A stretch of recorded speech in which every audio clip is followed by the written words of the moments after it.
After a 1-10 2022 season, Minot State football is turning to a new face at the helm. Joining me now is new Minot State football head coach Ian Shields. Coach, thanks for joining me. Excited. Appreciate it, Jordan. Appreciate the opportunity and talk some Beaver football. Absolutely. Of course.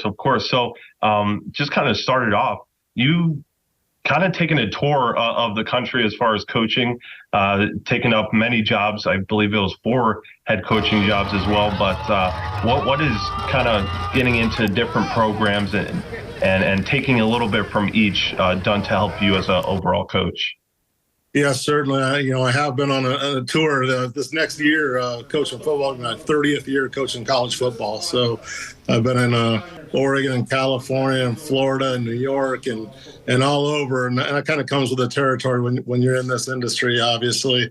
But excited to be in Minot, where we got a great opportunity in front of us. Hopefully, not only myself, but our staffs to learn from some great practices across the country. And I think we got a great plan in place, and we're excited. We've already been going for about 4 months now. And we think we got the arrow pointed up and we're moving in the right direction. Awesome. And you mentioned being around for 4 months here, and just finished the spring ball game. What have you seen in the team that kind of piques your interest so far? Yeah, I think just to start with, we got a great group of young men we inherit. We got the culture piece is in place. We just got to play better football. We got to give them a great plan. We got to continue to recruit and acquire talent to add to the group that we have here. But the guys that are here had a great spring. We got better. We're not where we're gonna be, but we're making strides in the right direction. And the attitude's great, the effort's great, and that's what we're in control of. That's what our young men are in control. We tell them every day, you're in total control of your attitude and your effort every day. And then we tell those guys that's a lifestyle choice. And you're diving into your first recruiting class here at Minot State, and you guys are pretty active on social media about it, which is really cool to see.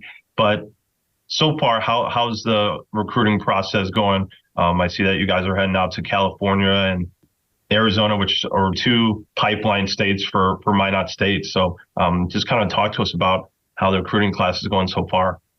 It's been going even better than anticipated or expected, Jordan. I'm thrilled with the type of talent we've been able to acquire. And, our recruiting efforts start at home. We need to win in our own backyard. We're the only state school Division II program in the state of North Dakota. Our staff's hitting every high school in the state of North Dakota is playing football. So we're out there, we're aggressively attacking our own backyard first. And then, obviously we have tentacles across the country with our staff. And, we got coaches in Florida. We've signed 4 or 5 kids from Florida in this class. We got Texas kids coming up, another 3 or 4 from Texas. Certainly California, Arizona. We're getting some kids out of the Northwest, in the Pacific Northwest, whereas Washington or Oregon. We're attacking everywhere to put the best roster together possible. I think we got a kid or 2 from Utah. We got 1 from Connecticut. I mean, there's nowhere safe in the continental United States, even to extend outside the continental United States. There's nobody safe from the Beavers' reach. That's awesome. That's really cool to hear. And I guess kind of going off that, what do you look for in a player? Obviously, you want a talented player at that, but what other qualities do you look for in a player? Yeah, well, we have our profile. We call it an E-mob, every man a Beaver. That's kind of our identity. Boise State used to call them OKGs, our kind of guys. So we're looking for the right fit. We're looking for guys that are serious students, guys that are really serious about their education. Not that they're all going to be the valedictorian, but they have to be committed to getting their college degree. We want guys of high character, guys that know what right looks like and make good decisions. And like I said, are doing the right things, not only on the field, but off the field as well. And then obviously we need the necessary talent to compete and to win at the Division II level. And so that's the formula, high character guys that love football, don't just like football. You have to love it to be successful at this level.